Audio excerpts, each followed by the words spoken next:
the 2020 election for the great King Donald from Sleepy Joe. And then in the third book, Kash takes down the dragon of the jalapenos, nicknamed the DOJ. Your supporters had hoped that you would graduate from imagining yourself a romantic fairy tale knight to actually running America's premier federal law enforcement agency. Alas, just as we've learned how dangerous it is to put a science-denying anti-vaxxer in charge of our public health, we've learned how dangerous it is to name as director of the FBI a man who thinks of himself as a fairy tale knight who keeps a fire-breathing dragon named DOJ at home to forcibly drive villains out of the kingdom. When Charlie Kirk was assassinated, while his killer was still on the loose, you decided you didn't need to be at FBI headquarters in Washington to work with your team while the chaotic manhunt unfolded. You spent your evening dining in a swanky Midtown Manhattan restaurant and tweeting out false information that the subject of the shooting was in custody, a statement you had to retract 1 hour later. Your performance was so disturbing that even the MAGA base was alarmed. Culture warrior Christopher Rufo, who just a few months ago sat in your chair as a Republican witness, observed that you performed terribly, and he called for your ouster. The FBI might be able to survive your delusions of grandeur and the explosively volatile temper that was on display yesterday in the Senate, but the intractable problem is that you are running the FBI not as a law enforcement agency charged with keeping the American people safe, but as a political enforcement agency working directly for the president's vengeance campaign. 7 months in, it's impossible to overstate the destruction, chaos, and demoralization you've brought to the FBI and its workforce and the resulting danger your actions have caused to our country. You've been systematically purging the FBI of its most experienced and qualified agents, division leaders, and experts in counterterror, counterintelligence, and cybersecurity, precisely the people who have the expertise you lack and which the FBI and the country need. They've been expelled from the ranks of the Bureau simply because they did their duty investigating crimes, including those committed by the mob that attacked the Capitol on January 6, 2021, and beat the hell out of more than 140 police officers, or simply because you suspected them of being insufficiently loyal to Donald Trump. You illegally sacked Brian Driscoll, the former acting director of the Bureau and a decorated counterterrorism expert who worked at the FBI for nearly 20 years. According to Driscoll, you told him your own job, quote, depended on the removal of agents who worked on the cases against the president, regardless of whether the agents chose to work on those cases or not. You added, quote, the FBI tried to put the president in jail and he hasn't forgotten it. You forced out the leader of the Salt Lake City field office, Mehtab Saeed, just weeks before Charlie Kirk's assassination, depriving the FBI of an experienced counterterrorism expert described by her colleagues as absolutely the best and legendary. She would have led the FBI's manhunt had she not been fired. When Trump decided that rounding up immigrants with no criminal records was more important than preventing crimes like human trafficking of women and girls, drug dealing, terrorism, and fraud, you ordered the 25 largest field offices to divert thousands of agents away from chasing down violent criminals, sex traffickers, fraudsters, and scammers to carry out this immigration crackdown. Director Patel, you treated the men and women at FBI with disrespect and paranoia. You've assembled a roving band of freelancing henchmen within your office and charged them with conducting unauthorized investigations, targeting and harassing career FBI employees. Amazingly, you forced senior leadership to repeatedly take polygraph tests to prove their political loyalty and pushed out leaders who refused these demeaning exercises. And now we're seeing one very clear reason why you want to build a political FBI. The Epstein files. You want an FBI blindly loyal to Trump and to you as his enforcer so you can continue your cover-up of a massive international sex trafficking ring with more than 1,000 victims, betraying all of the survivors of the sexual violence. Before you got in this job, you called for full release of the Epstein files, telling podcaster Benny Johnson that the only reason the list was not released by DOJ and FBI was, quote, because of who's on that list. Upon your confirmation, you promised that, quote, there will be no cover-ups, no missing documents, no stone left unturned, and anyone from the prior or current Bureau who undermines this will be swiftly pursued. This spring, you ordered hundreds of agents to pore over all the Epstein files, but not to look for more clues about the money network or the network of human traffickers. You pulled these agents from their regular counterterrorism or drug trafficking duties to work around the clock, some of them sleeping at their desks, to conduct a frantic search to make sure Donald Trump's name and image were flagged and redacted wherever they appeared, whether an email, a text, a letter, an interview, a photograph, or a video. In May, Attorney General Bondi reportedly told Trump that his name had indeed appeared multiple times throughout the Epstein files. And not long thereafter, in July, you and the Attorney General released a memo claiming that, quote, no further disclosure would be appropriate or warranted. In a few short months, how did you go from being a crusader for accountability and transparency for the Epstein files to being a part of the conspiracy and cover-up? The answer is simple. You said it yourself, because of who's on that list. Donald Trump's relationship with Epstein over the years is well documented. A week ago, the Oversight Committee released Trump's disturbing birthday book note to Epstein, written over a drawing of a woman's naked body, referring to a, quote, wonderful secret. The Oversight Committee obtained the note from the Epstein estate, not from the FBI, raising questions again of whether the FBI has been withholding documents.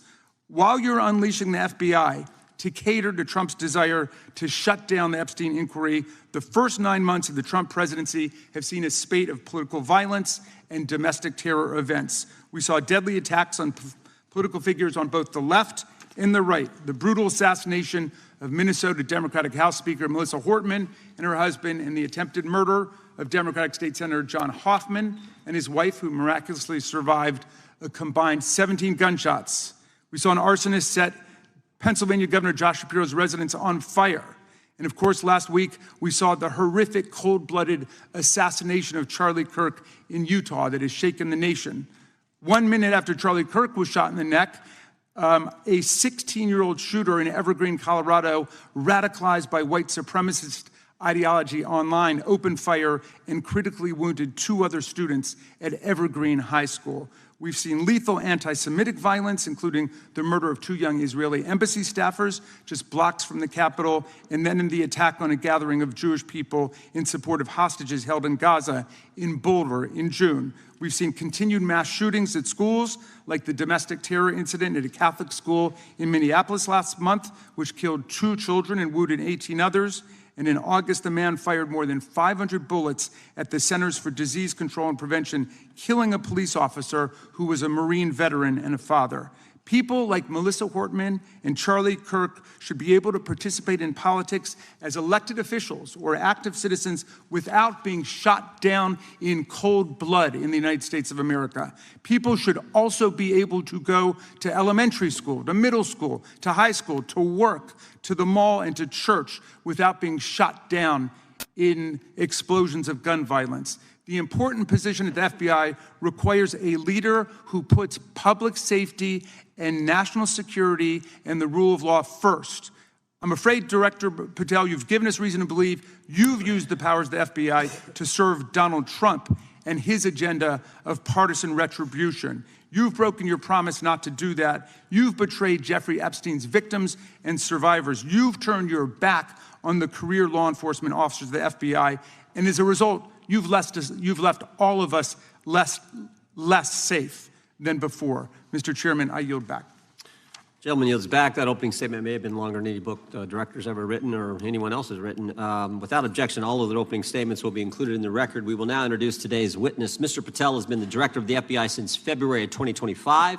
He previously served as chief of staff at the Department of Defense, deputy director of national intelligence with the National Security Council, and also as a congressional staffer, as a federal prosecutor, where he focused on national security cases, and he also worked as a public defender in the state of Florida. We welcome our witness, appreciate his work, and thank him for appearing here today. We will begin by swearing you in. Director, would you please stand, raise your right hand. Do you swear or affirm under penalty of perjury that the testimony you're about to give is true and correct to the best of your knowledge, information, and belief, so help you God? Let the record reflect that the witness has answered in the affirmative. You can be seated as you are. You've been through this yesterday. Did a fine job. Please know that your written testimony will be entered into the record in its entirety. Accordingly, we ask that you summarize your testimony. Director, you may begin. Good morning, Mr. Chairman, Ranking Member Raskin, and members of the committee. I want to begin today by discussing the appalling assassination of Charlie Kirk.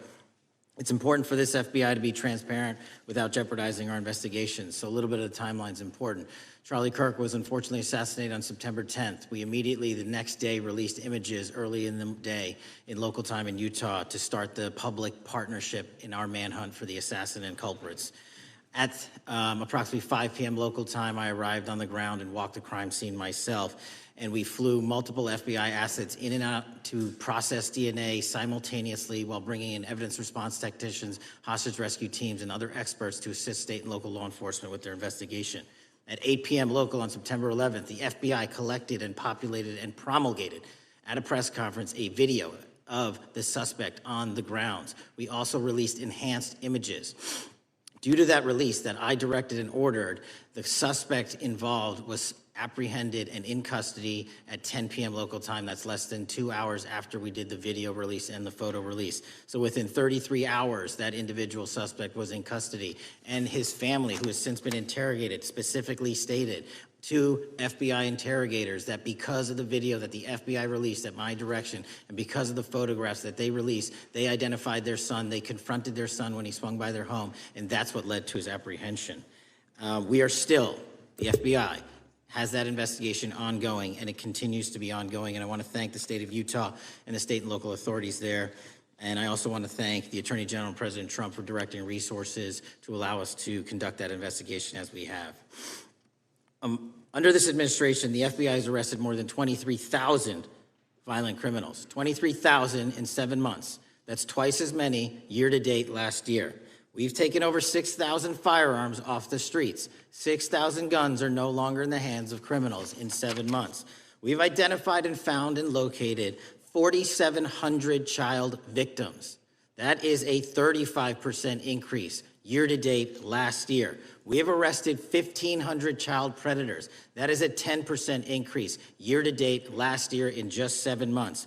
We've assisted our partners with countless counterterrorism operations around the world. We've captured, at the FBI, 4 of the most top 10 wanted fugitives in the world in 7 months. To put that in perspective, that's as many as my predecessor nabbed in the entirety of the Biden administration. We got 4, we got more coming. On top of that, in 2 weeks, thanks to the help of the CIA, we collected and captured one of the individuals responsible for the horrific Abbey Gate bombing that led to the murder of 13 service members. We did that in 2 weeks. They didn't do it in the 4 years of the entire prior administration. Nationwide, we've been executing our Operation Summer Heat, the FBI's national focus on targeting violent crime based on intelligence-driven operations. Ask the citizens of Seattle, Miami, Memphis, Charlotte, Chicago, New Orleans, to specifically highlight New Orleans and Nashville. There has been a 250% increase in violent crime arrests in those cities alone and other mid-major cities that I've just listed. In just a few short months, we have already unleashed 1,000 FBI personnel across this country. Every single state across this country is getting a plus up. This is a fiction that the FBI is short or that we are compromising the men and women in the field. They do not need to be in Washington, D.C., so we're sending them into the field to each and every one of your states. Because of that, crime is at an all-time low. We had to do it because of the explosion of crime. And maybe the most important stat for Americans to realize, in just 7 months, we are on track to produce the lowest murder rate in modern U.S. history by double digits. Those are results not of mine. Those are results of the men and women of the FBI. If you want to criticize me, bring it on, but do not attack the brave leaders in the field. We are also working 24/7, 365 on the opioid epidemic that is killing more than hundreds of thousands of people a year. We have seized 1,600 kilograms of fentanyl off the streets so far in 7 months. Year to date, 25% increase. To put that in perspective, that's enough to kill a third of the American population, 120 million Americans. 100,000 kilograms of cocaine and meth gone off the streets. Earlier this year, I highlighted in Cincinnati, Ohio, how we're getting creative to chase down those that were willing to do harm to our citizens, not just by striking at the heart of the fentanyl producers, but the fentanyl precursor companies in China. And we indicted for the first time multiple companies and individuals, not just in America, but in mainland China, that are producing the ingredients that produce and make fentanyl that kill our children. And we're going to keep going. Counterterrorism work, cyber attacks, and foreign adversaries are something the FBI must never sleep on, and we are not sleeping. In the counterintelligence space alone, this year, year to date, 30% increase in counterintelligence arrests from the DPRK, Russia, Iran, and China. And I want the American people to know, in this setting, there's a lot of work that the brave men and women in the FBI are doing we just can't get into, but they don't stop. Our cyber threats, ransomware attacks, those harming our children online. We have nearly a 20% increase in indictments and arrests in 7 months alone this year. We're going after those that harm our malware, infrastructure systems, telecom systems, and energy structure. Combating SALT and Vault typhoons are just a little bit of the examples we're doing. Maybe most importantly, under the counterterrorism and domestic terrorism umbrella, are nihilist, violent extremists, and those that label themselves 764, who wish to go online and convince children to maim and mutilate themselves and commit suicide. And we are producing record numbers of arrests under that umbrella organization. We even stopped an individual in the 764 network who wanted to conspire to kill an adolescent girl. He is now in custody. Transparency remains one of my main priorities at the FBI. And this is what I've done in my 7 months at the helm. We've produced more than 33,000 pages of documents to Congress to a variety of committees, including, I believe, 7,500 to this committee alone, if memory serves me correct. To put the 33,000 in perspective, my predecessor in 7 years produced 13,000 pages in total to the United States Congress. His predecessor in 4 years produced 3,000 pages in total. I repeat, I have produced 33,000 pages in 7 years to this Congress and will continue to do so. I'm dedicated to restoring the trust and the mission and the integrity of the FBI, and we cannot do so without congressional oversight, and I promise you I will continue to do so. On the Epstein case, the original sin on the Epstein case was how it was handled by Mr. Acosta when he first brought the case in 2006, 7, and 8. The original case had a very limited search warrant, had a very limited search window, had a very limited investigative window. I was not there when those search warrants and that investigation was launched. I would not have done it that way. They were limited to only 3 to 4 years of investigations from 97 to approximately 2001 and 2002 to 2005. Mr. Acosta allowed Mr. Epstein to enter into a plea agreement where he served weekend jails for trafficking minor women. He also was allowed to leave jail to go home on the weekends. Plus, he allowed a non-prosecution agreement to be signed as part of that plea deal, prohibiting future investigations from that prosecution and from that evidence, and prohibiting the collection of further material. That is the original sin. We are working with Congress to produce more than any administration ever has material on Epstein. And I welcome the challenge to tell us that we are not being as transparent as the law allows. We even went to court and asked the judges to lift those prosecutorial agreements and to lift those court order seals, and they denied us 3 times. Congress is welcome to do the same and join the fight. And I'd lastly like to focus on operation that the president led in D.C. Because of this, we are taking this fight in D.C. to every single city across the country. 2,100 arrests in the last month alone. D.C. has seen a 60% decrease in gun crimes, 75% decrease in carjackings, and 53% decrease in homicides in our nation's capital. And rightly so. We're bringing that fight to the streets of America. I want to thank you for your support, and I'm proud to be the director that leads this FBI into a new headquarters building that they've needed for decades, saving the taxpayer $3.5 billion and also providing our workforce a safe environment. If you don't know the calamity that is the Hoover Building, I invite each and every one of you to walk around. I'll give you a tour myself, and you can see where the cement falls on the heads of our employees that is only to be saved by netting. Just to give you an example. Thank you for support to our mission. And I do want to highlight one thing about D.C. It's because the FBI gathered sources and evidence that we were able to, through our source network, identify the horrific murder of the D.C. intern, Eric Tarpinian. And I've spoken to his family, and we are working to bring them justice. And Mr. Chairman, in my 16 years, now my 17 years of government service, if anyone has any questions about my service, bring it on. Yeah. Thank you, Director. We will now proceed under the 5-minute rule. The chair recognizes the gentleman from California, Mr. Eisen. Director, delighted to have you here. you are a breath of fresh air.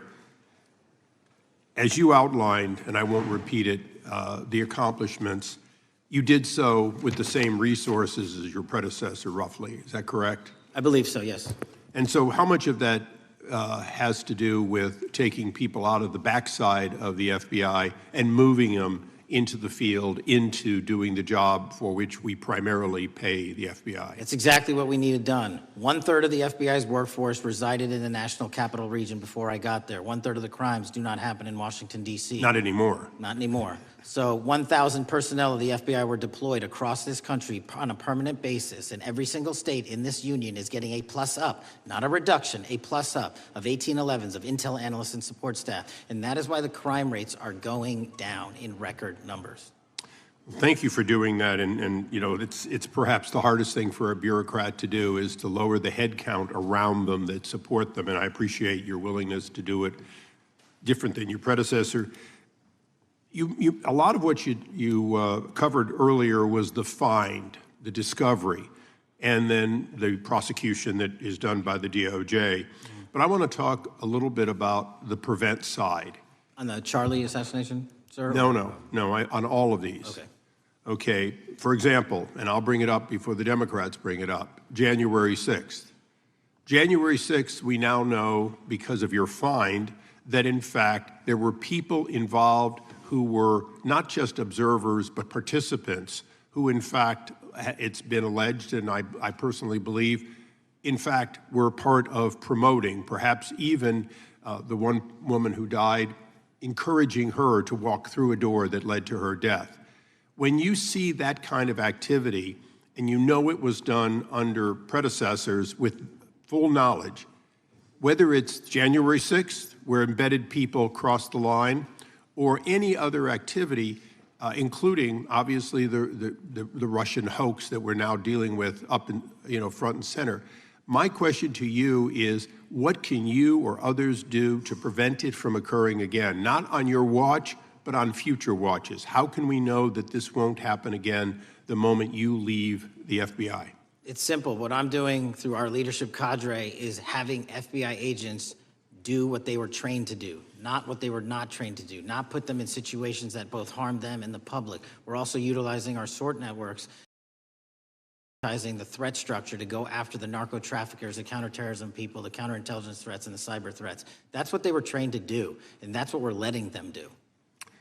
One major question I have, after decades of doing this, on our side of it, both myself and others, both at oversight and here, have seen that the FBI and the Department of Justice hide behind non-statutory practices. Now, you've changed the interpretation of many of those practices. That's why we're getting. How do we work together to make sure that we never again have false walls, non-statutory walls that say the Department of Justice has a prohibition about giving, quote, you fill in the blank, that has led to the chair doing anything until you took over?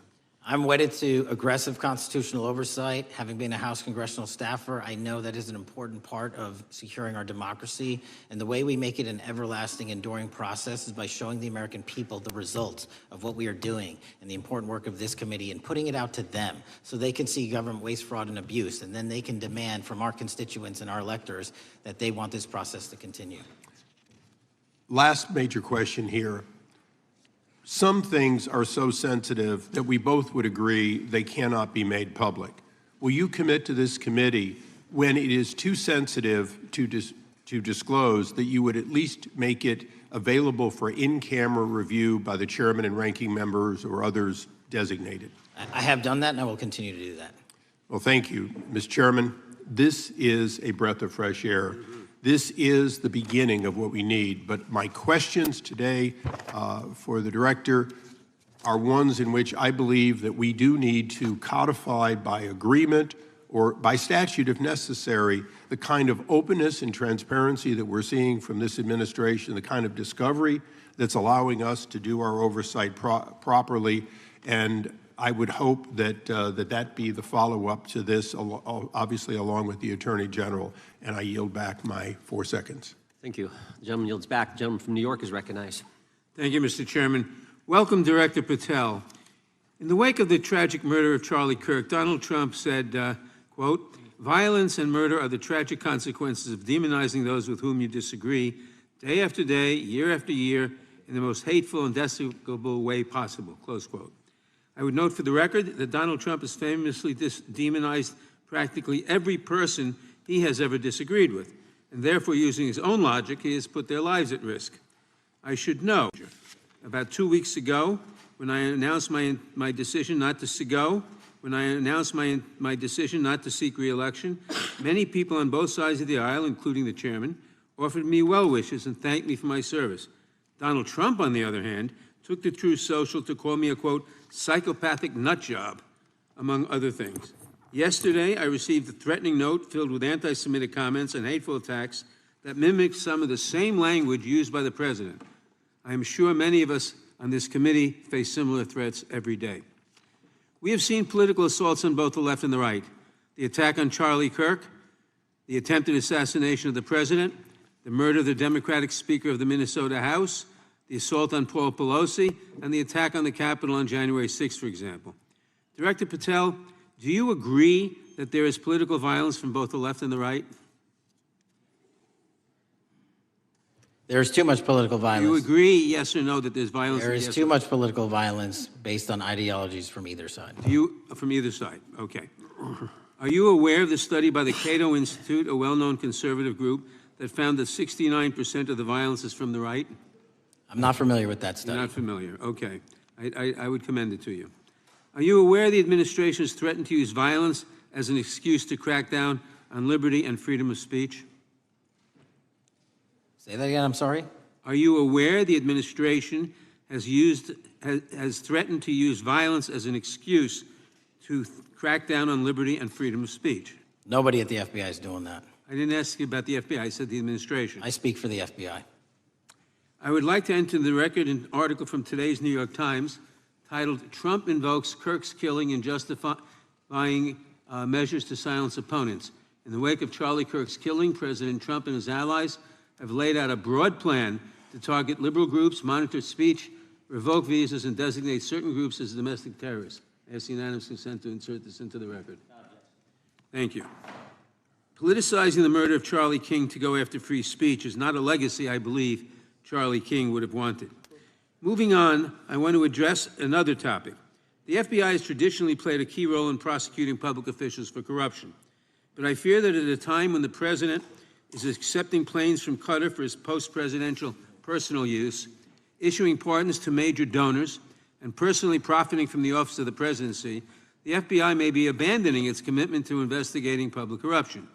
Since its creation in the wake of the Watergate scandal, the Public Integrity Section has been one of the crown jewels of the Department of Justice, investigating and prosecuting corruption among the nation's public officials and acting as a key safeguard against politicized prosecutions.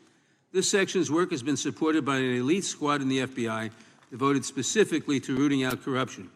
But according to reports, the Public Integrity Section has now been decimated, and the FBI's Public Corruption Squad has been dismantled. I would like to submit for the record a New York Times article entitled, "FBI Dismantles Elite Public Corruption Squad." I ask unanimous consent. Thank you. These actions are an invitation to corrupt politicians to break the law, since they know that the government is asleep at the switch. Last month, Senator Warren and I, along with dozens of other members of Congress, wrote to you and Attorney General Bondi expressing grave concern over your decision to effectively legalize corruption and to politicize prosecutorial decisions. And he asks unanimous consent to enter this letter into the record. Thank you. I don't have time today to walk through all your questions, all of our questions and concerns, but will you commit to answering this letter in short order so that we can understand what factors led to this decision and how it has impacted the ability to hold corrupt officials accountable? I will review your letter with my team and respond as soon as I can. You will respond. Thank you. I yield back the balance of my time. Gentleman yields back. Gentleman from Arizona is recognized for 5 minutes. Thank you, Mr. Chairman, and thank you, Director, for being here. I appreciate the change in the FBI and the tone since you've been there. We heard the ranking member, however, describe the FBI under your leadership as being resorting to political enforcement and you personally as being paranoid. I would just suggest that perhaps that is the projections of the ranking member himself and not you, sir. I want to refer to something that was said yesterday in yesterday's hearing by Senator Grassley. He said, it's well understood that your predecessor left you an FBI infected with politics. At your nomination hearing, he gave you records, made public records about whistleblowers regarding something called Arctic Frost. Arctic Frost was the FBI case opened and approved by anti-Trump FBI agent Thibault, and Arctic Frost became Jack Smith's elector case. The new records show that Arctic Frost was much broader than just an electoral matter. In fact, it was expanded to Republican organizations. Some examples of the groups that the Ray FBI sought to place under political investigation included the Republican National Committee, Republican Attorneys General Association, and Trump political groups. In total, 92 Republican targets, including Republican groups, Republican-linked individuals, were placed under the investigative scope of Arctic Frost. On that political list for investigation was one of Charlie Kirk's groups, Turning Point USA. In other words, Arctic Frost wasn't just a case to politically investigate Trump. It was the vehicle by which partisan FBI agents and DOJ prosecutors could achieve their partisan ends and improperly investigate the entire Republican political apparatus. I'd ask that, Mr. Chairman, that document be administered. Without objection. So, I know that this may be under current investigation, but I wish to ask specific questions about this for just a moment. What search tools were used in Arctic Frost to view private communications of targets? I believe the traditional search tools, search warrants, lawful service of process, and the tools that the FBI has in our infrastructure systems, cybersecurity systems, and counterintelligence systems. But generally speaking, if I may, I want to use this to highlight the fact that I'm continuing my promise to work with Congress to produce documents simultaneously and also conduct ongoing investigations. I'm giving you as much as I can, and I'll give you more when I can. Thank you. Another question regarding that is, were there any directives from the Biden White House concerning the Arctic Frost investigation? Were there any, directives or communications from the Biden White House itself concerning the Arctic Frost investigation? I'll just rely on what was turned over to date, sir. Okay. So I want to add here, the search warrants that were used included the seizing of a U.S. member of Congress, his phone. I think we all know who that was and how that was taken away and used for political purposes, Mr. Chairman, Mr. Director. So we'll leave that for a second, and let's go over to the Charlie Kirk case for just a second. Let's emphasize this. How many hours did it take from the assassination to the arrest of the assassin, Mr. Director? 33. That seems pretty swift, and it was because of the actual release of videos and photographs that you directed to be released, sir. That's correct, and to put it in perspective, the Boston bomber took 5 days and Luigi Mangione took 5 days. Was the platform Discord forthright from the start with law enforcement about the shooter's communications on its platform? Discord, the platform ownership, has been working with our lawful process, and we are obtaining materials from them on a rolling basis. Thank you. And I want to get back here to Arctic Frost for just a second, Mr. Chairman. I'd like the unclassified document from the FBI released to be admitted to the record. Without objection. And a document from the Economic Times also to be admitted to the record. Without objection.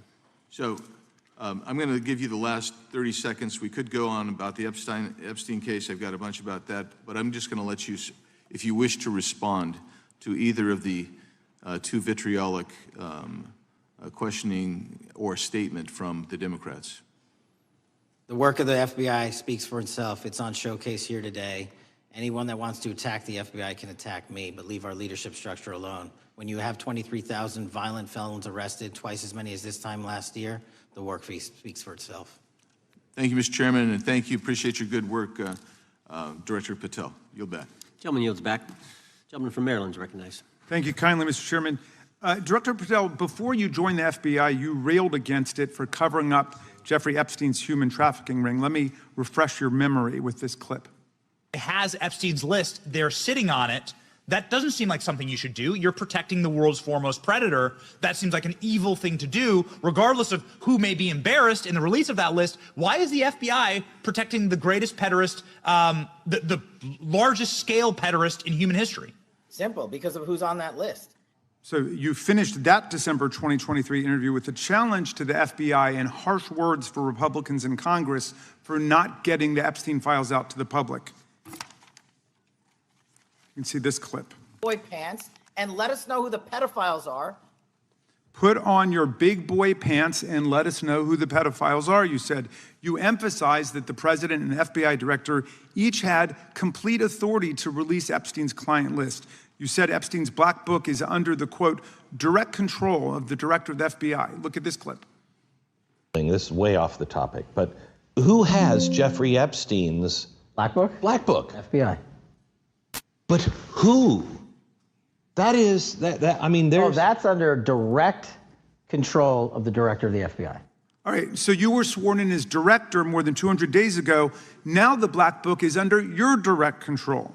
So why haven't you released the names of Epstein's co-conspirators in the rape and sex trafficking of young women and girls?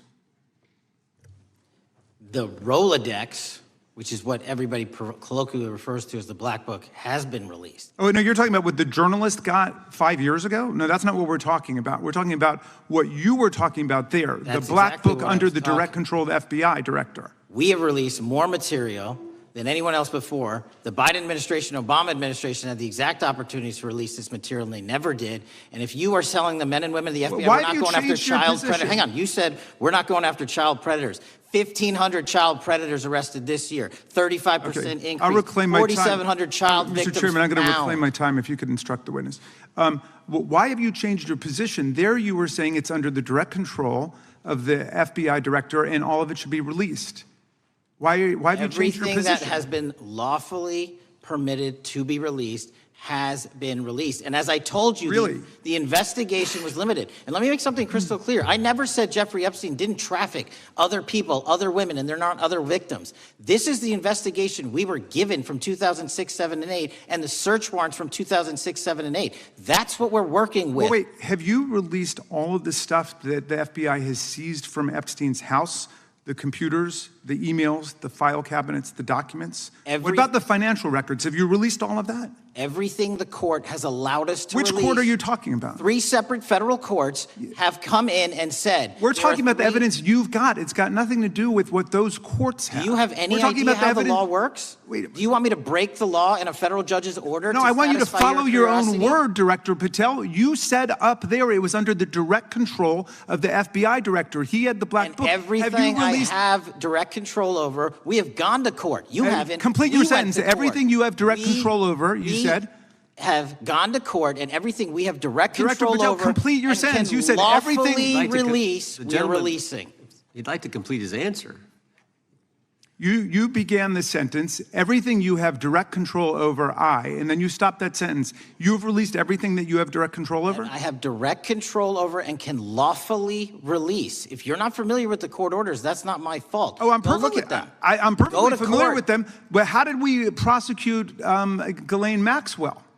She was prosecuted with the investigatory material that was collected from 2001 and 2005. Because of the non-prosecution agreements and the court orders on the investigations and search warrants, we were not able to develop new information. And oh, by the way, Jeffrey Epstein was out for 12 years, and the Obama and Biden administration did nothing to look at his work, his pedophile network. If you want to blame me, that's fine. But now you're blaming the men and women who conducted this stop great that. search. I'm not blaming anybody other than you. You're not keeping your word. You said that you would release all of the materials Has under your anyone direct released control. more information on Epstein than I have? Has Well, anyone? much did more- Comey, did Ray? Much Did more. they? Excuse me. Much more has come out in the days since the American people in Congress have been demanding it. But it's coming out in dribs and drabs. Why don't you just release the entire file as you promised to do? I literally just told you, there are multiple federal court orders. I'm not going to break the law to satisfy your curiosity. You didn't join us when we filed court to release the court orders. You could have. You have lawyers. You could have shown up. You didn't do that. That's a tiny fraction of the material we're That talking is about. not. It is How a do you- tiny fraction. How do you know that? Have you seen everything? Time of It's the all gentleman- misdirection. How do you know Time that? of the gentleman has expired. The gentleman from California is recognized. Well, thank you, Mr. Director. Just to be clear, how many of the Epstein files were released in the 4 years of the Biden administration? 0. And how many have you released? I don't have the number, but it's got to be thousands of pages of stuff. I was going to ask you to begin whether Americans are safer today than they were 9 months ago, but you cited dramatic increases in criminal arrests since you've taken office, a dramatic decrease in crime that's resulted. Who would have thought that taking criminals off the streets would reduce the crime rate? But somehow we have stumbled upon that new truth. But it begs the question, what was the FBI doing during the 4 years of the Biden administration to see that dramatic an increase in work under your tenure? The simple answer is I'm letting good cops be cops. We're working with our state and local law enforcement. We're energizing our partnerships. We're bringing on more task force officers. When you have more cops in the streets, when you're using ground-based intelligence, when you're not weaponizing law enforcement and focusing on D.C. and focusing on the rest of America, this is what happens. It is not a significant mind shift in terms of how we maneuver the FBI. They've wanted to do this work since they signed up. We're just letting them. And we've seen many prominent Democrats oppose your efforts to restore law and order to the streets of our nation's capital. I mean, all of us here have seen a dramatic change for the better here in Washington, D.C. Why are so many Democrats attacking you for that? Sir, Democrats have been attacking me for a decade, as is the fake news media. They didn't like the fact that I exposed the Russiagate host and the largest weaponization of the FBI, DOJ, in U.S. history. We proved it to be true with congressional oversight. I'm wed to that congressional oversight and will continue to do that work. Christopher Wray repeatedly warned this committee that the Biden open borders policy had produced a significant increase in terrorist threats that he said kept him up at night. A particular concern, he said, was the 2 million gotaways that entered the country during the Biden administration.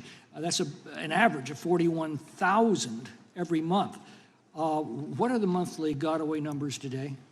Sir, I'll have to get back to you on the exact gotaway numbers, but identifying that there are gotaways is step one. Going and manhunting them is step two, and that's what we're committing our resources to do. Well, that's my next question, is what progress has the administration made in apprehending and removing terrorist threats that came in during the Biden years? I think you're talking about, if you're not, let me know, known or suspected terrorists, and we've encountered almost zero at the southern border since the southern border has been sealed. But the problem that we are running into is our northern border. It's largely expansive. The enemy has adapted, and we need more focus on the northern border to stop known or suspected terrorists from coming in from places like China, Russia, the Middle East, Africa, Afghanistan. And what can you tell us about the remaining threat posed by potential terrorist cells here in the United States?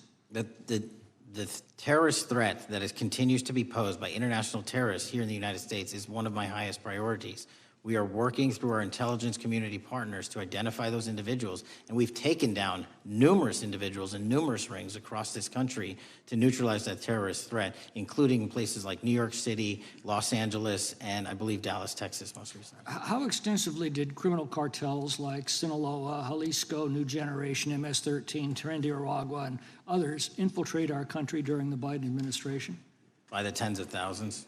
Well, and what progress have you been making in combating their presence? I think the DHS is best to speak to that, but I think I can't remember the numbers of tens of thousands or hundreds of thousands of individuals they found that came in illegally, and the tens of thousands that associations to criminal networks have all been deported. And that effort is being opposed every step of the way by Democratic leaders in our cities, some of our states, and right here in the Congress. Isn't that true? Well, we're just working where we can in every single city we can, and I welcome the opportunity to partner with Republicans or Democrats on fighting violent crime like we're doing. Mr. Biggs asked about Arctic frost. What else can you tell us about that and what we need to do to assure that it never happens again? Continue the congressional oversight work that you're doing on Arctic frost. Let me provide you with more documentation on Arctic frost and also call in witnesses from the paperwork that we have given you. You have that right, and the American public deserves to hear what those people have to say. As for my ongoing investigation, there's not much I can say. What role did the FBI play in suppressing the Hunter Biden laptop story during the 2024 election? Off the top of my memory, sir, I believe the FBI was in possession of verified information from that laptop, and it was improperly publicized that they did not have information and masked it as Russian disinformation. We now know that was categorically false. I don't know why the FBI did that, when they did that, but we've released all the materials related to that. Thank you. Gentleman yields back. The gentleman from New York is recognized. Mr. Goldman. Mr. Patel, does Donald Trump appear anywhere in the Epstein files? I'm sorry, could you say that again? It's not a complicated question. Does Donald Trump appear anywhere in the Epstein files? I didn't say it was a complicated question. I just didn't hear you, so my apologies. We have released where President Trump's name's in the Epstein files and everybody else, and all credible information that we are legally allowed to release has been released. All right, so let's go through that. You're referring to court orders that prohibit you from releasing grand jury testimony under Rule 6E. Is that what you're referring to when you say as the law allows? That's a piece of it. Really? What other evidence do those 3 court orders you cited prohibit from being released? Information that was collected pursuant to those search warrants that were limited in fashion. Wrong. That's not what the court order says, and that's not under 6E. And you're talking, and I said that's 6E, and I said there was others, and I'm answering that. There are sealed court order documents. There are protective orders. From They are unsealed as part of discovery given to Ghislaine Maxwell. They are no longer sealed. That's just not true. We can argue about it all you want. Okay, well, you agree that there are, so your testimony here is that the reason why you are not releasing all of the videos that you have acknowledged, there are so many, and that the FBI spent thousands of hours of reviewing, the photographs, and the photographs that you have. You're saying that you're not releasing those because there's a court order requiring them to be sealed? Is that your testimony? Never said that about the videos. On the totality of the videos, of the thousands of images that were seized pursuant to the search warrants executed at the time, the overwhelming majority of that video is pornographic material that was downloaded from the internet and child sexual abuse material. We will never release that. Well, as you should not release the victims, but if there are videos that relate to others who Epstein trafficked to, such as maybe Prince Andrew, or photographs, that you have total control to release. Yes, and if it exists... And so why haven't you released it? Why are you supposing that that is a fact when in fact it is false? Are you saying that... You're saying that none of the videos relate to anything relevant to the Jeffrey Epstein trafficking ring? Every single video that we have collected pursuant to the prior search warrants has been examined for the last 10 years. And every single video has been utilized for whatever prosecutions were able to be legally brought. I'm not asking about prosecutions. I'm asking about why you aren't releasing the full Epstein files, including the names of people who were involved in the sex ring that you promised to do before you became FBI director. I just told you, I'm not going to release downloaded porn of I'm children not asking on the about internet. that. Fine. I'm asking about all the other files. What other videos? Tell me. Tell me. That's what I'm asking. Tell me. You're saying there are no videos that would be relevant to anyone else involved in the Jeffrey Epstein sex ring. Pursuant to Mr. Acosta's collection of information based on the search warrants. That's all we have in our possession. And I'm asking you, that stuff. That's all we got. I'm not asking all you got. I'm asking you, in that stuff, there's nothing that's related to any other sex traffic, any other people engaged with Epstein in underage sex. That's correct. To my knowledge, no. Okay. Let's talk about the witness interviews. 302s of witness interviews. Those are not subject to the court order. Those are not subject to any fictional sealed order for a search warrant. Why aren't you releasing those with the redacted names of the victims? We are releasing as much as legally allowed. That's why we went back to the courts. How is that not legally allowed? Sir, do you know how court orders work? Do you know how protective orders work? Actually, Do you know how Mr. sealing Patel, orders I was work? a real prosecutor for 10 years. I know exactly how. So I was a court fake orders. one? And I want to understand what the court order prevents you from releasing witness statements that the FBI took. You should know that as a real prosecutor, when the court hand downs a protective order and a motion to seal, the material is sealed unless So that your judge testimony waives here it. is that all of those witness statements are under a court order, a protective order. We are providing everything we can legally provide. No, that's not my question. My My question is, why are those witness statements that are not grand jury testimony, that if they were under a protective order are no longer under a protective order, why are they not being released? How are they not under a protective Why order? are you not going to the court like you did for the grand jury testimony to unseal those records? The DOJ did go to the court. No, not on those records. Why aren't you going? You just went on grand jury. Time of the gentleman has expired. You are hiding the Epstein files, Mr. Time of the Patel. gentleman has expired. You are part of the cover-up. Can I respond? You sure can. Any allegations that I'm a part of a cover-up to protect child sexual trafficking and victims of human trafficking and sexual crimes is patently and categorically false in the work of my So I hope you will talk to them when they have requested to speak with you. Because the victims have requested and you are not responding to them.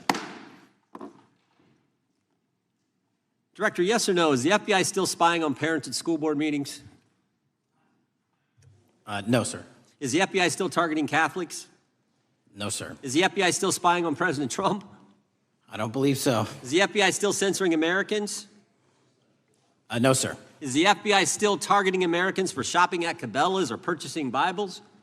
Nobody is targeted for their faith. Is the FBI still targeting Americans who are pro-life? Nobody is targeting anyone for their beliefs. Is the FBI still cooking the books on crime data? The crime data is real. Is the FBI still purging agents for conservative viewpoints? No one at the FBI has asked their viewpoints on policy. Is the FBI still labeling the Betsy Ross flag, the flag of the American Revolution, a hate symbol? No. Well, maybe that's why you've been able to, what was the number? 23,000 bad guys you've arrested, a huge increase from the same time period in the previous administration. I think you said 1,400 predators, 4,000 children rescued. Were those the facts? 4,700, 35% increase on children rescued. Yeah. And you got the guy to Abbey Gate. We got the Abbey Gate guy. We had a guy from the 4th District of Ohio who lost his life there serving our country. We appreciate that. Maybe when you're not focused on politics, you can actually do what the FBI is supposed to do. Go get the bad guys, right? That's what the men and women of the FBI do. Director, did John Brennan lie to Congress? Let me just read a couple things, actually, before you answer that. 2 years ago, we had Mr. Brennan in for an interview, and I asked him, how'd you learn about the dossier in December of 2016? Mr. Brennan replied, I received a copy of it from the FBI, and the CIA was very much opposed to having any reference or inclusion of the Steele dossier in the intelligence community assessment. That's what John Brennan told the United States Congress. 7 weeks ago, the Director of National Intelligence told us this. John Brennan lied and denied using the dossier in the intelligence community assessment because he knew it was discredited. CIA officer told the House Intelligence Committee Brennan refused to remove it, and when confronted with the dossier's main flaws, he responded, yes, but doesn't it ring true? John Brennan lied to us? Mr. Chairman, I won't stylize the evidence. What I will say is that the intelligence community assessment, those that created it, and any individual involved with it, is an ongoing investigation. There's an investigation into what took place in December and January of December 2016, January 2017, when this whole thing started, this grand conspiracy. That is being investigated, is that right? That has been publicly announced by the department. That's been announced by the department. Did Chris Wray hide documents from this committee? You would know better than me, sir. Well, I think you told us like 700 pieces of information you've given this committee since you've been the director relative to just one incident, the Catholic memorandum from the Richmond field office. I can give you the comparison, sir. Yeah, the Catholic memo, I believe we turned over 750 documents. In Mr. Ray's tenure, I believe they turned over 19 pages. 19 pages. You've given us 700. Why would Chris Wray hide information from this committee? You'd Want to hazard a guess? I'm sorry? Hazard a guess why he would do that? I don't know, sir. I think maybe it was because FBI was spying on a priest, trying to get him to break the priest penitent confidence that exists. You think maybe that was the reason?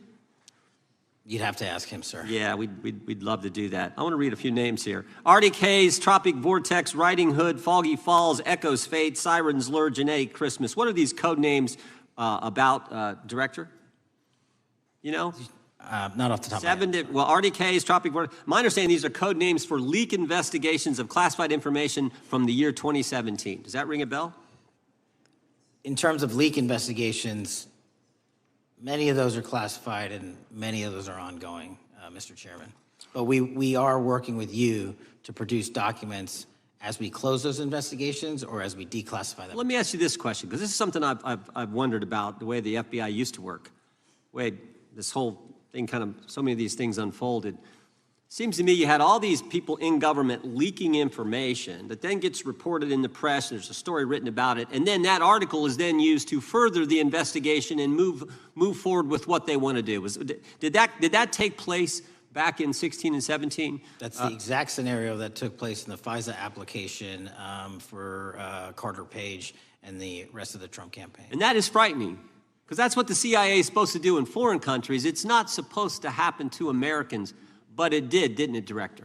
Yes. And not just any Americans, it happened with the President of the United States. Is that accurate?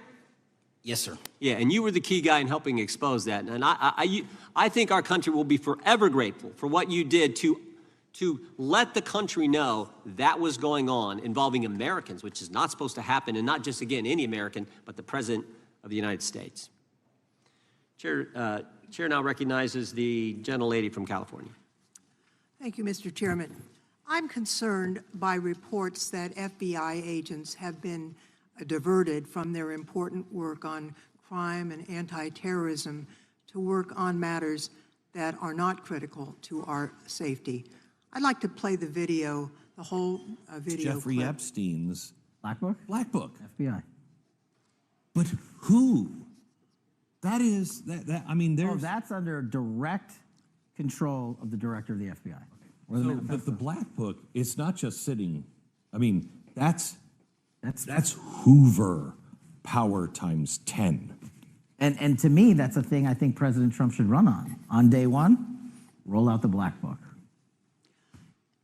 In contrast to that attitude of let it all out, we're getting reports of actions that run contrary to getting everything out and that also involve diversions of FBI resources. For example, an FBI whistleblower reported that you were pressured by the Attorney General to place 1,000 personnel on 24-hour shifts to mine roughly 100,000 Epstein-related records to redact President Trump's name from the files. Bloomberg reported this, that you directed FBI special agents from the New York and Washington field offices to join the Bureau's FOIA employees in Winchester and another building a few miles away, and that while reviewing the Epstein files, FBI personnel identified numerous references to Trump in the documents, and people familiar with the matter said that Trump's name, along with other high-profile individuals, was blacked out. Now, the New York Times reports, and this is a quote, Justice Department officials diverted hundreds of FBI employees and federal prosecutors from their regular duties to go through the documents at least 4 times, including once to flag any references to Mr. Trump and other prominent figures. Details of the review were based on accounts by 3 former FBI and Justice Department officials who spoke on condition of anonymity because of fears of retaliation, and further that the FBI finished, after they finished its review of the files and materials, was sent to a team of Justice Department lawyers who double-checked the FBI's redactions and, quote, were instructed to flag any mentions of Mr. Trump and other celebrities. Now, I have 3 questions for you, Mr. Patel, about this. First, how many times did President Trump's name appear in the Epstein files? Was it more than 100, more than 1,000? Were the agents who were pulled from their duties to redact the president's name from the Epstein files working on criminal cases or national security cases or child sex trafficking cases? And are the number of agents that have been reported diverted for these purposes, is that accurate? No. No what? You asked if it was accurate. I said it wasn't. So you're saying that none of this happened? That, No, I'm saying it was inaccurate. okay. How many times did President Nums appear in the Epstein files? More than 100? More than 1,000? No, and what we've been able to release is what we've been legally able to release, and that has No, been that's provided not to the question. public. I asked you, how many times did the president's name appear? I don't know. It's your testimony. You do not know that The answer. number of times, no. Could you tell us how many agents were diverted for this task and what they were working on? When you say diverted, you make it seem as if agents were pulled off what they do all the time. Agents at the FBI masterfully do double duty and triple duty. And because of the public's interest in this case, we flexed resources to make sure that we could answer the public's signal demand. So do you want us to look through the material and provide it to you, or you do not want us to do that? So it's Which your, one is it? it's your testimony that no one was diverted from a criminal matter, that this was a top priority to go through this material to look for Mr. Trump's name. Is that your testimony? That's the highest priority for the FBI? What's one of the most impressive things about the FBI leadership and the careers that are in place is that they make the decisions on who to send where on priorities and make sure the mission needs are not hurt. And that's what happened here. It's shocking to me that the FBI would think that erasing Mr. Trump's name from the Epstein files is a high priority when we have crime, we have national security threats, we have terrorism threats, we have murders such as that occurred, unfortunately, with Mr. Kirk. It's shocking to hear that that's your highest priority. And with that, Mr. Chairman, I That's yield literally back. not what I said. Gentleman yields back. Gentleman from Wisconsin is recognized. Director, is President Trump implicated in any wrongdoing related to Jeffrey Epstein? Based on the entirety of the evidence that we have, absolutely not. The president is not implicated. Correct. Thank you. I want to talk a little bit about China's malign influence here in America. And, we've seen spy balloons traverse the United States. We've seen police stations in communities around America. And sitting in the chair you're in just 2 years ago, there was a sheriff from Cochise County, Arizona, Mark Daniels, that was here, who said that the exponential increase in the amount of fentanyl that is coming into America is directly related to the open borders policies of the previous administration. Do you agree with Sheriff Daniels' characterization? In large part, yes. So since you've been director, has there been a reduction with, we've talked about how the border is largely secure now, right? The southern border, yes, sir. The southern border is largely secure. Has there been a concomitant reduction or a reduction in the amount of fentanyl that is coming into America? There has been a massive reduction to the tune of, we've seized more than 25% year-to-date this year than the prior year, and that's enough fentanyl to kill 120 million Americans. Does China play a role in this fentanyl that's coming to America? As I stated in my opening, sir, what they do and the companies in China, mainland China, do is produce the precursors and the cutting agents that they ship overseas through various countries into the Mexican drug cartels who produce it. So they basically are the cooks in terms of the ingredients. Tell us, what is the FBI doing to stop China from delivering death to America? So for the first time in a decade, I actually reached out to my counterpart at the Ministry of Public Security. No one at the FBI had done so, to engage. Ministry of Security, where's that? In mainland China. In mainland China, okay, thank you. To engage in a conversation to say, hey, can we have a certain number of these precursor chemicals listed in China so that they become illegal and illegal to trade. We're also working with our counterparts in places like India and Guatemala because the transshipment routes of the precursors, the Mexican drug cartels have gotten creative, and instead of coming directly to America, are going into these countries. And we've had massive success in India and Guatemala, and in those governments' great partnerships in shutting down the ability to ship the precursors into those countries, which are ultimately destined to America. So those people that are working with security agencies have been working with you, is that accurate? Yes, sir. So I want to turn to a couple cases that are at the University of Michigan, where Chinese nationals, on behalf of the Chinese government, smuggled in illicit biological materials,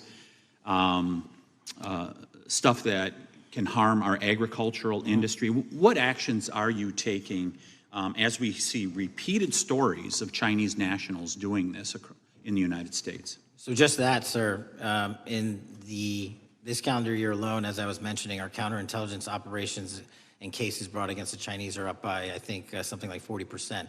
And specifically, the cases in Michigan show two threat streams, not just against our agricultural industry, which is a threat to national security, but they were also bringing in chemical agents in mushrooms. I'm not the exact expert.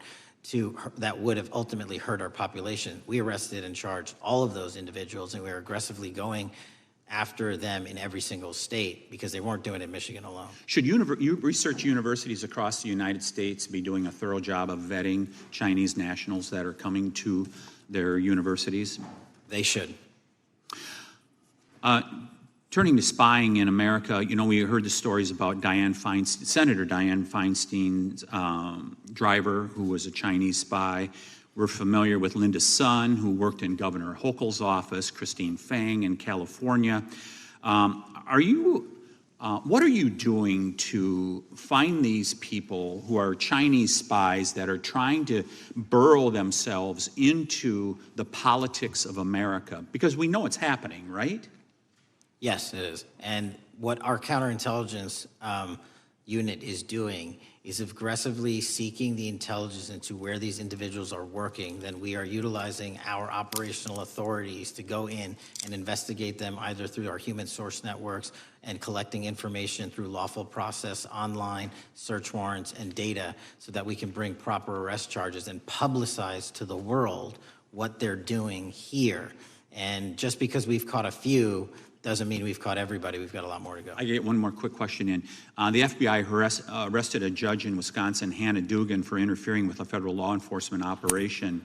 Could you tell us a little bit about that? And is a judge above the law here in the United States of America? Well, no one is, and that case is ongoing. But as you stated, and these allegations said, there was an interference in a federal lawfully executed federal law enforcement priority that was interfered with. I yield back, Mr. Chairman. Gentleman yields back. The gentleman from Tennessee is recognized. Thank you, Mr. Chair. Director Patel, I believe you had primary importance in starting Operation Viper in Memphis. Is that correct? Yes, sir. And Operation Viper brought in the FBI, the DEA, the ATF to help the Memphis police in policing the city? That'll be phase two, sir. Phase one was FBI and local law enforcement in Memphis for the last few months. Okay. You did a good job, and the police director and the mayor have told me that was been helpful, the FBI working with the police. And the FBI are trained in law enforcement. They know Miranda rights, they know how to do policing, and they do a good job working with the police. Do you think that the National Guard is necessary to do the work that the FBI is doing now? Thank you. I do think it's necessary to finish it. What we've done is 500 arrests in Memphis and 110 federal indictments.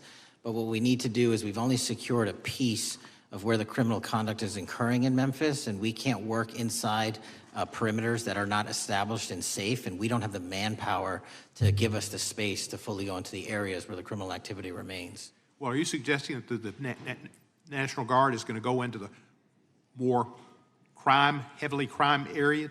They're going to establish, like they did in Washington, D.C., perimeters where local law enforcement and the FBI, DEA, ATF, and U.S. Marshals can go into.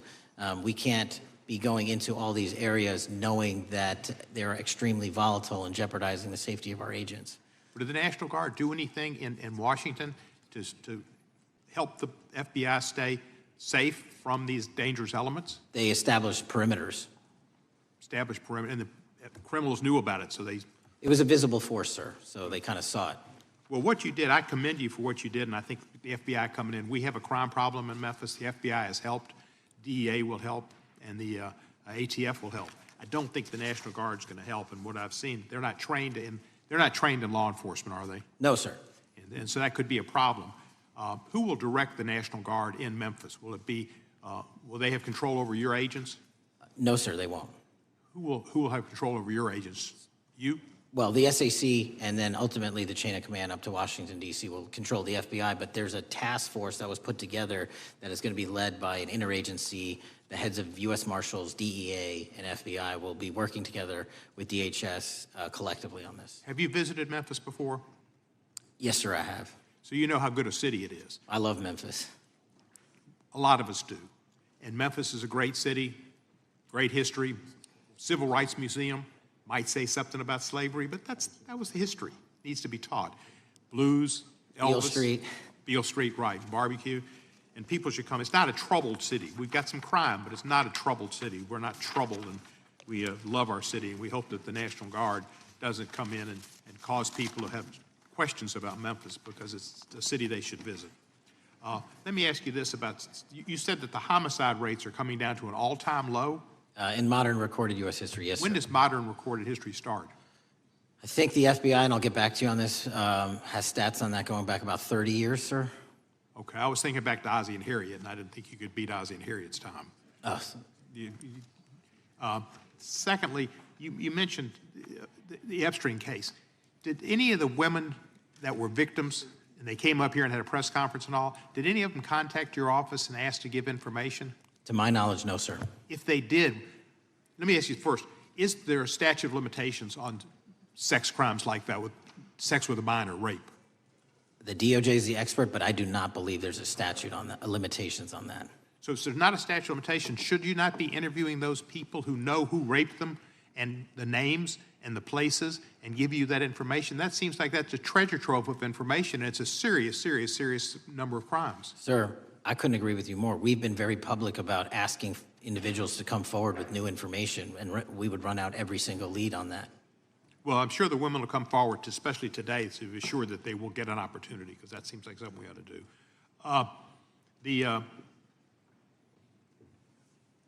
Mr. Driscoll, what was his reputation? I can't comment on Mr. Driscoll's matter. It's an ongoing litigation. Yeah, but his reputation you could tell us about. I can't tell you about his reputation. His work has been laid out in that lawsuit. How many of the FBI agents who worked on the January 6th case have been fired? I don't have that number, sir. Do you have a ballpark figure?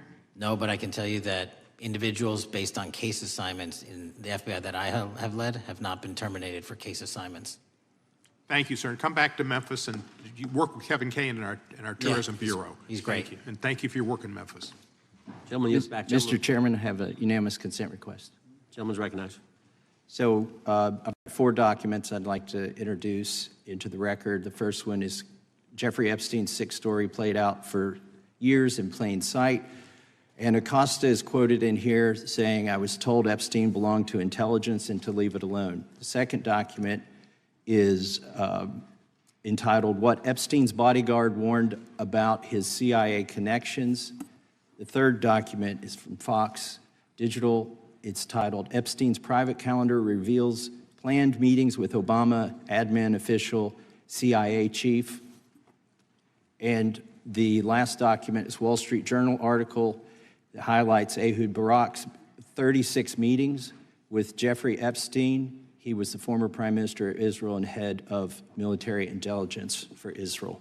It may have held that title when he met Epstein, and then, yes. Without objection, the gentleman will hold for a second. The gentleman from Maryland is recognized. Thank you, Mr. Chairman. Just one UC request. This is Judge Engelmeyer's decision from August in U.S. versus Epstein, stating the government's 100,000 pages of Epstein files dwarfs the 70-odd pages of Epstein grand jury materials.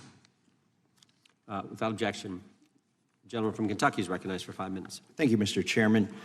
Director Patel, I watched some of your Senate hearing yesterday when Senator Kennedy asked you, "You've seen most of the files. Who, if anyone, did Epstein traffic these women to besides himself?"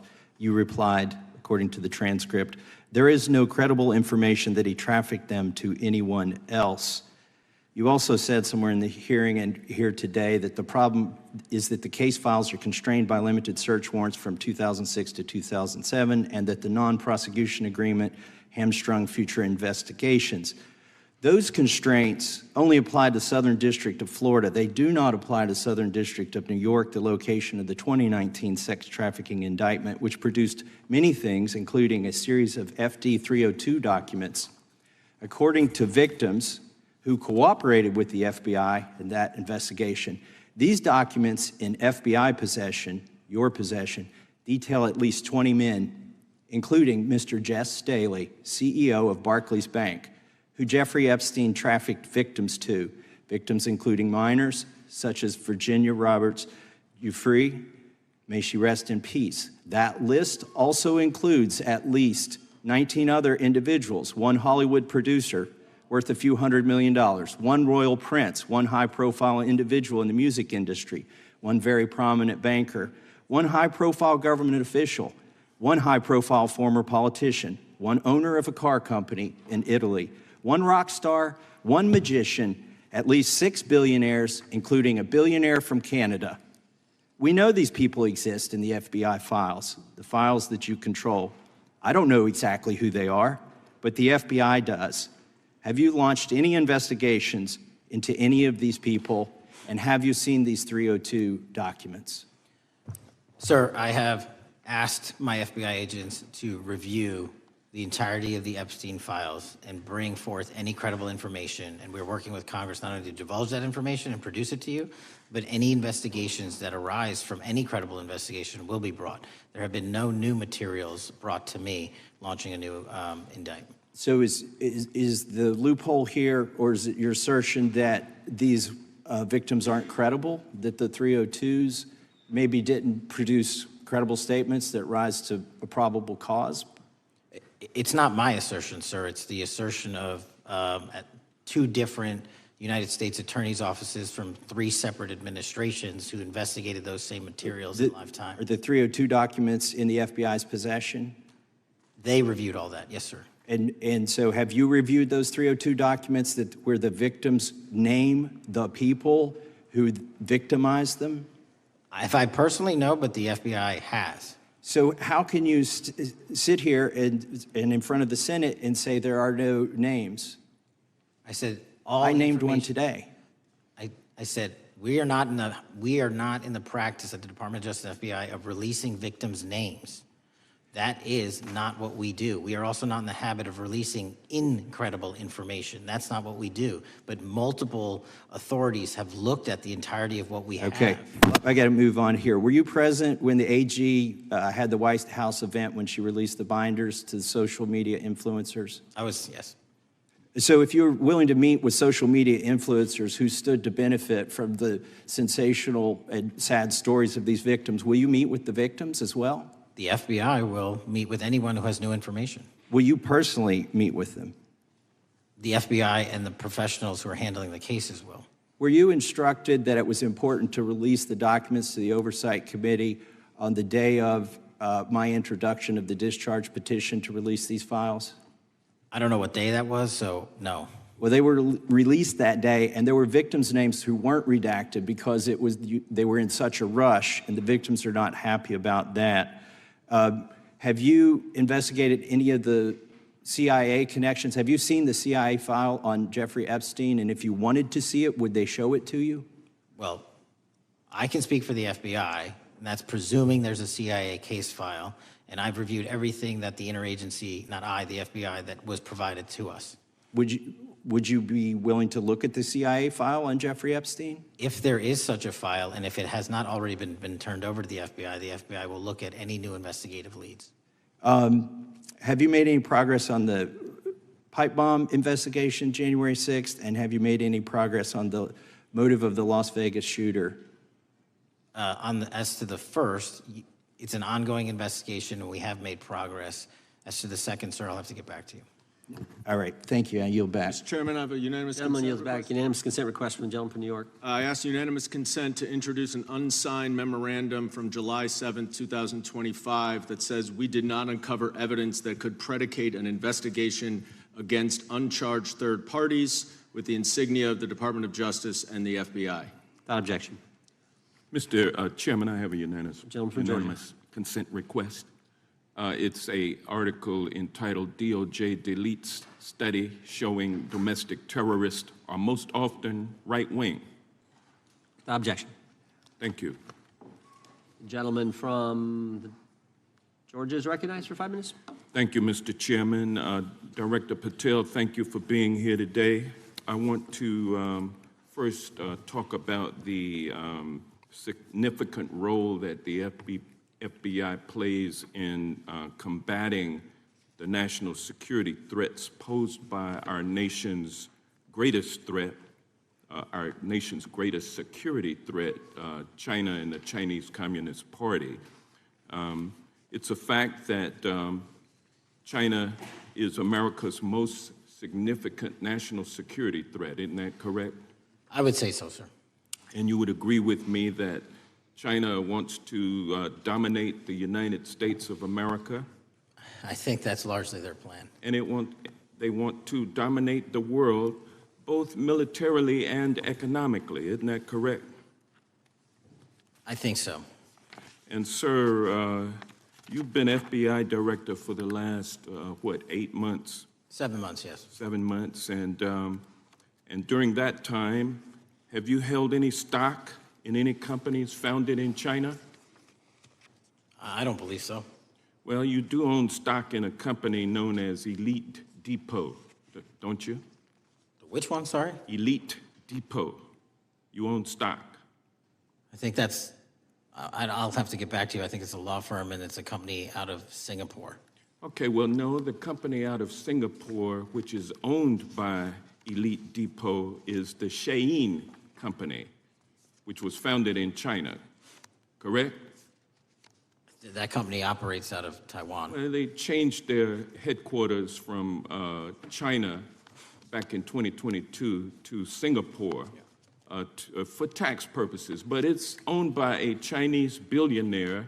I think his name is Charlie Zhu, and you own stock in the company that owns Shein. Which I disclosed during my confirmation process. You certainly did. And now, do you still hold that stock in that Chinese company? Pursuant to the Department of Justice, who reviewed my material that was submitted during my confirmation process, I was able to hold certain stocks, and they made the decision. You still hold the stocks that you have? You still hold on to these Chinese stocks, these stocks in this Chinese company? I disagree that it's a Chinese company, but I was in the DOJ, when you're appointed, makes a call on what you can and can't possess. Well, now, let me ask you this. Chinese companies steal trademarks, they produce counterfeit products and sell them over the internet on platforms such as Shein. They steal intellectual property. They steal data from American companies. And to me, it seems inconsistent with your role as FBI director that you would own stock in a company that is based in a country that is the nation's premier national security threat. It's like you are putting your own financial security over the security of the nation. I disagree with that characterization. Well, I think the American people look at it like it's a classic situation of the fox guarding the hen house. If the FBI is charged with investigating espionage, economic espionage by companies controlled by the Chinese Communist Party, and you are the director of the FBI, you've got a conflict of interest. Sir, I would just show if there's any intimation that I'm against. Why are you holding on to this stock? It wasn't a decision I made. And it's valued at up to $5 million as of when you last reported, correct? $5 million in stock? No, I don't follow it. You don't follow it, but you're still making money off of it. I don't have any money off of anything. Well, what I have done... Trump's trade policies directly impact the value of that Chinese stock. Won't you agree with that? Which trade policy? I'm not a trade expert. Okay, all right. But I want to tell you this. Crazy on me today. Let me ask you this question. Why are you hiding pedophiles? Why are you shielding pedophiles? Why are you protecting pedophiles? That is maybe the most offensive thing you could say to me, given the numbers. Well, you have not released the Epstein numbers files of pedophiles. You are aware of the Epstein client list that was published in the 18,000. The gentleman has expired. The gentleman yields Can I just- back. Can you answer the Can I question? just respond? Of course, the gentleman can answer the question. Since I took over the FBI, there has been a 33% increase. Sir, all of in that started under Christopher Your Wray. time is done, but No, the, it didn't. the witness gets All to of answer that the started question, under and the then we'll go to our previous, next. 33 FBI director, sir, and you're coming in here trying to take credit for something that a previous director Gentlemen, instituted and largely brought to conclusion. I take I no think it's credit. been clear that offensive. the It's director offensive. has numbers are so incorrect much also. better than the previous director. It's Dr. Patel, if you want to I take- answer the question. I take no credit. The men and women of the FBI have seen a 33% increase in the number of counterintelligence arrests out of the PRC. And so all of a sudden, when And you the- coming in 7 months ago, and Gentlemen, his time has Heaven on earth. expired. and on sir, the pedophile the American public not gonna accusation, go for that. we have arrested 1,500 child predators in the last 7 months. Under That's investigations more than initiated by anybody the prior Appreciate the directorship. director's good work, and we really appreciate that the time of the gentleman has expired. We now go to the gentleman from Texas. I thank the chairman. Thank the FBI director for coming before the committee. I assume the FBI director, Mr. Patel, I believe you probably agree with me that there is a significant organized effort on the left side of the political spectrum to advance criminal organizations being able to put more criminals out on the streets. That what we've seen this in daily action. Are you familiar with the report that came out this last Monday from the Law Enforcement Legal Defense Fund? I'm not familiar with that, sorry. So this report came out this past Monday, and it said that significant amount of the money flowing out of George Soros and other leftist organizations and funders has been funding DAs and prosecutors, and quote, many of these DAs had never managed an office, prosecuted a criminal case, developed organizational policies. In dozens of America's largest cities and counties, this report finds these progressive district attorneys have outsourced core parts of the American criminal justice system to activists and political donors, taking direction and advice on everything from staffing decisions and communication strategy. Organizations, it's a complex web of donors going in through these organizations to put radical DAs and prosecutors out there, putting criminals on the streets. Does the FBI director agree that this exists and is a problem? I will accept the factual representation, and if that exists, it is a problem. The organizations such as TIDES, the Fair and Just Prosecution, Brenner Center for Justice, Partnership for Safety and Justice, the Vera Institute of Justice, the amount of dollars flowing from George Soros through and to these organizations and to the various prosecutors that have resulted in increased crime on our streets, including the brutal murder of the Ukrainian refugee in Charlotte. I bring that up because that is one component of the problem. In addition, we have an organized effort targeting our border. The NGOs, the nonprofits, and the deep pockets, the United Nations, charitable organizations, and a long list of over 250 organizations that the Center for Immigration Studies put out that lays out a complex web of organizations that were moving people into our country, knowing that they're dangerous, knowing that they're criminal, associated with taxpayer dollars flowing through the United Nations and donor dollars flowing through organizations, including ostensibly religious ones, putting these dangerous individuals on the street that resulted in fentanyl in our communities, that resulted in the death of Jocelyn Nungare, of hundreds, thousands even, as the director testified, 100,000 people dying from these narcotics every year. All of this in an organized effort, a complete effort by the radical left to use taxpayer dollars and these dollars to put people on our streets.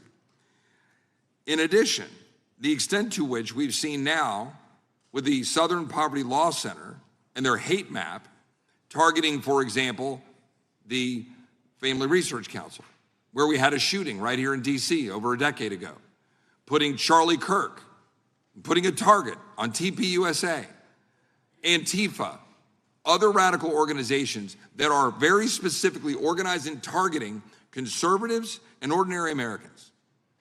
Well, how about the organized effort to infiltrate our schools and advance a transgender agenda and advance a radical agenda, perhaps one that we will see exposed further in the individual that actually shot Charlie Kirk? So here's my question. Will you as the director, and are you as the director, pursuing all legal channels to follow the truth wherever it may lead on this organized effort, one, and two, Do you agree that Congress should take all action necessary to expose this web of dollars that are flowing to undermine our way of life? I got another minute in my time, then I'd like to hear from you on this topic broadly. I'll keep it short. Investigatively speaking, we are doing the following. We are following the money. We are following the money in every organization and every person that is violating the federal code. And it doesn't matter what your background or ideology is, we are following the money. We are using legal process to follow that money, issuing subpoenas to follow that money, using grand juries to follow that money. And when we have results to recommend for prosecution to the Department of Justice, we will do that, and we will continue to publicize documents through Congress, yes, when we make these findings. Mr. Chairman, I'd like unanimous consent to insert the record outsourcing justice by the Law Enforcement Legal Defense Fund that I alluded to before. I would ask unanimous consent to add a 2024 list provided by the Center for Immigration Studies on these United Nations and other affiliated groups that are responsible, over 250 of them, for moving individuals into our country in a coordinated effort.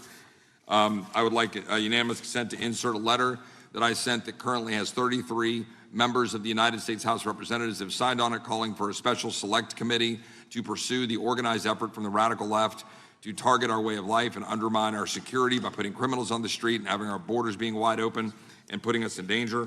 Without objection. With that, I would yield back. Without objection. Gentleman yields back. Mr. Chairman, I have a couple of unanimous Gentleman's requests. One is a letter from Senator Tom Cotton, dated last year, urging the U.S. to, quote, ensure that data from U.S. companies is not harvested by the Chinese Communist Party through the purchase of Xi'an software and technology. Without objection. And also a statement by Marco Rubio, then Senator Marco Rubio, which warned our UK allies about, quote, Xi'an's deep ties to the People's Republic of China. Without objection. Also,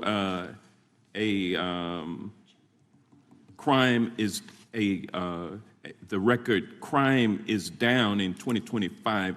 Trump doesn't deserve credit, which demonstrates that the crime rates have been decreasing since 2023, which was published by the Vera Institute.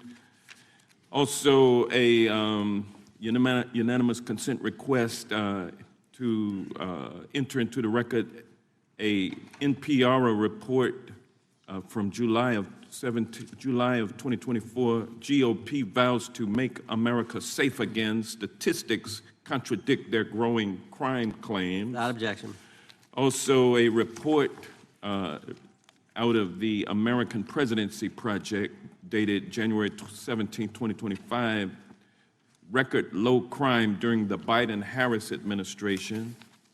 Without objection. Also, Joe Biden is correct that violent crime is near a 50-year low, which was a PolitiFact publication of May 2024. And last but not least, a FBI releases 2024 reported crimes in the nation statistics. These are FBI statistics published on August 5th, 2025, which details decreases in murder, rape, aggravated assault, and robbery in 2024.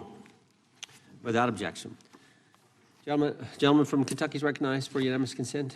Mr. Chairman, I ask unanimous consent to submit two sets of documents. The first is a series of emails from the victims of Jeffrey Epstein.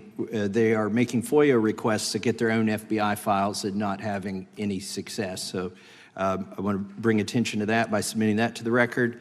The second document that I want to submit to the record, for the record, I know we don't usually read these. This one's not readable. It's completely redacted. For the most part, the first 50 pages. This is actually the search warrant that was served on James O'Keefe for a diary that he had already given to the government 2 months before. And as it turns out, there were no indictments here, yet he still doesn't know why he was raided, and I think he deserves to know. So, without objection. Thank you. The chair now recognizes the gentleman from California. Director, the first time you saw Donald Trump's name was in the Epstein files. Did you close the files or keep reading? I have reviewed not the entirety of the files, so I have... You haven't reviewed all of the Epstein files? Personally, no. You're the director of the FBI. This is the largest sex trafficking case the FBI has ever been a part of. Buck stops at the top, and your testimony today is you have not reviewed all of the files. What I've been doing is been busy providing the safest country this country has seen in modern U.S. history in historic speed, because the men and women of the FBI are given the resources to reduce the homicide rate, to reduce the drug trafficking rate, to reduce the amount of children that are being trafficked and the number of pedophiles. It sounds like those children being trafficked would appreciate the director reviewing the files. You said you don't know the number of times Trump's name appears in the files, so it could at least be 1,000 times. Is that right? The number is a total misleading factor. We have not released anyone's name that we have not released anyone's name in the Epstein files that has not been credible. Director, could it at we have least be 1,000 released times? every piece of legally permissible information. Okay, you can so- characterize the numbers however you want it. Reclaiming my time, Director. It sounds like if you don't know the number, it could at least be 1,000 times. Which It's not. leads me- It's not. Is it at least 500 times? No. Is it at least 100 times? No. Then what's the number? I don't know the number, but it's not that. Do you think it might be your job to know the number?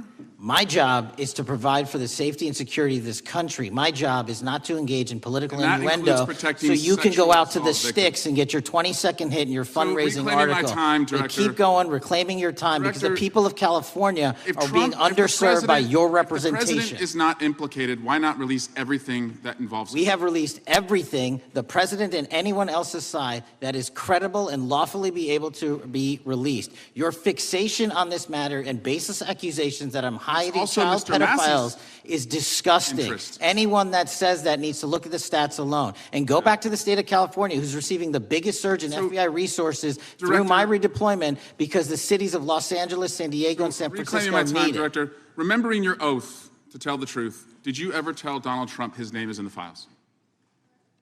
I have never spoken to President Trump about the Epstein files. Did you ever tell the Attorney General that Donald Trump's name is in the Epstein files? The Attorney General and I have had numerous discussions about the entirety of the Epstein files and the reviews conducted by our team. Did you tell the Attorney General that Donald Trump's name is in the Epstein files? And we have released where President Trump's name is in the It's a simple attorney's question. file. Did you tell the Attorney General that the President's name is in the Epstein files? During many conversations that the Attorney General and I have had on the matter of Epstein, we have reviewed The question is painstakingly simple. who Did you can tell be- the Attorney General that Donald Trump's name is in the Epstein files? Yes or no? Why don't you try spelling it out Yes if you're or going to mock no, me? Director? Use the alphabet. Yes or no? No? A, B, C, Director, D, E, F? Don't it wanna sounds do like it? you don't want to tell us. Did you tell the Attorney General that Donald Trump's name was in the Epstein files? Why don't you try serving your Director, constituency did by you tell the focusing on Attorney reducing General violent that Donald crime in this Trump's name- country and the number of pedophiles that are Director, illegally reclaiming my harbored in time, your Director. sanctuary cities in Director, California? reclaiming I'll my work with time. you on that. Do Regular you wanna order, Mr. work with us Chairman. on that? Director, Time reclaiming my belongs to time. the gentleman from California. Did you tell the Attorney General that Donald Trump's name is in the Epstein files? Yes or Question no? has been asked and answered. You have not answered it, and we will take your evasiveness as a consciousness of guilt. Director, did Donald Trump ever say to you, just find and release the entire truth? Don't worry if I'm in it. The instructions from the administration were to release all credible information, and we have done that. Did Donald Trump ever provide information about Jeffrey Epstein as an informant? Donald Trump has not been, and I can only speak for the FBI, an informant of the FBI. So, Director, you've played this cute shell game where you say you can't release everything because the court has said that it legally is not allowed to be released, but the court calls bullshit. Judge Richard Berman said that when you went to the court, quote, information contained in the Epstein grand jury transcripts pales in comparison to Epstein investigation information and materials in the hands of the Department of Justice. So let's move on, Director. You wrote a book called Government Gangsters. You identified 20 individuals in that book. You put me on that list, at the top of the list. Thank you. My children find it flattering. 20 of those individuals have been investigated or have had adverse actions. Director, considering that you have identified these people as, quote, government gangsters, will you recuse yourself from making any investigation decisions about these individuals? Anyone that has been terminated at the FBI has been done so the because question they failed again. to meet the muster in Director, their constitutional I will obligation. work on the audio-visual capabilities. I'm of going to Trump so borrow that you your can hear me. terminology and call I'm reclaiming bullshit my on your time. entire career in I'm Congress. reclaiming my time, It has been Director. a disgrace to the American Director, I'm people. reclaiming my You time. can On that, reclaim your will you time all you recuse want. yourself? Mr. Chairman, you're going to allow a witness to speak this way? Mr. Chairman, would you give recuse yourself, Director? The gentleman has no time. Mr. Chairman, would you Mr. Chairman, admonish the point of- witness not to insult members? The gentleman has no time. Mr. Chairman, just committee will remember. Quick point of order. Could the gentleman be extended an additional 20 seconds to complete his thoughts, since the witness decided to interrupt him continuously? And the witness will be able to respond if he wants. We'll make sure he has time to do that. My question Gentlemen, is, continue. will you, Director, recuse yourself, yes or no, from investigating or making decisions about the 60 individuals, including myself, that you identified as government gangsters? Yes or no? Time of the gentleman has expired. The witness may respond if he would like. And the answer was no, as I heard. Correct. Okay. The gentleman from Wisconsin, the gentleman yields back. The gentleman from Wisconsin is recognized for 5 minutes. Thank you, Chairman. Thank you, Director Patel, for being here today.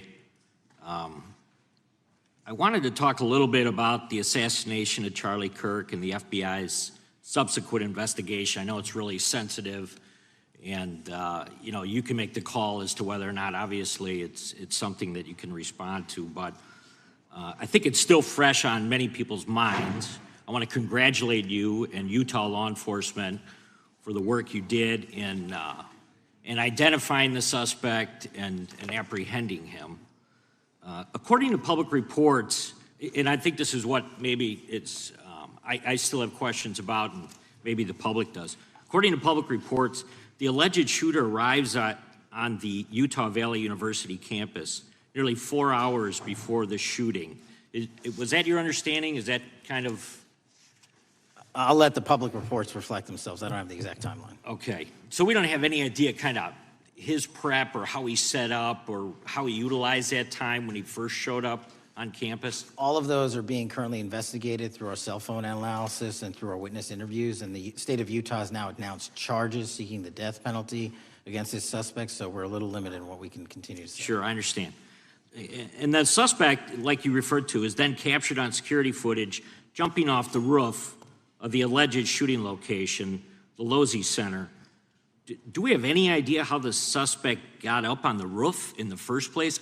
I think for members of Congress, especially after Butler in Pennsylvania, it's just unimaginable that there could be some type of security breakdown prior to an event of that size where somebody could access a rooftop. So not commenting on the case, but having gone to the crime scene and walked the steps that we believe were taken, the roof was actually readily accessible through an exterior stairwell, so anyone could have gotten on it. Okay, okay. The suspect flees on foot to kind of this wooded area where he drops the rifle, wraps it in a towel, and then proceeds to his staged vehicle and basically drives home. So do we have any idea what the towel was about? Was it used later to identify a place where the firearm was left, or? What we can tell you is the towel, there was a screwdriver found on the rooftop, which DNA was collected off of, and the towel was found wrapped around the firearm in question in a wooded area next to the campus. All have been processed for DNA. And then, according to the suspect's roommate, there were allegedly messages on instant messaging platforms, specifically Discord, suggesting the towel may have been used to identify that weapon's location. So the public reports have suggested that the shooter acted alone. Do we still believe that that's true? Do we have any idea as to whether or not those Discord messages led us to believe that the shooter may have had help in any way or assistance? I can only speak to the FBI's investigation, and our investigation is ongoing, and we are interviewing any of those individuals involved in that chat and other individuals in the area. Very good. And so my suggestion, if there are accomplices, I'm sure this is something that the FBI is going to continue to investigate fully and thoroughly into the future. Yes, sir. The reason I ask that is because I don't know that that was necessarily the case with Butler, Pennsylvania. So thank you so much for your persistence kind of in this matter. There's still a lot of public questions that need to be asked. Let me shift to another topic very quickly. On July 31st, 2025, the DOJ and the CIA declassified the annex to Special Counsel John Durham's 2023 report on Operation Crossfire Hurricane. The 29-page Durham Annex contains previously classified information about Among other things, the investigative referral of the Clinton campaign plan.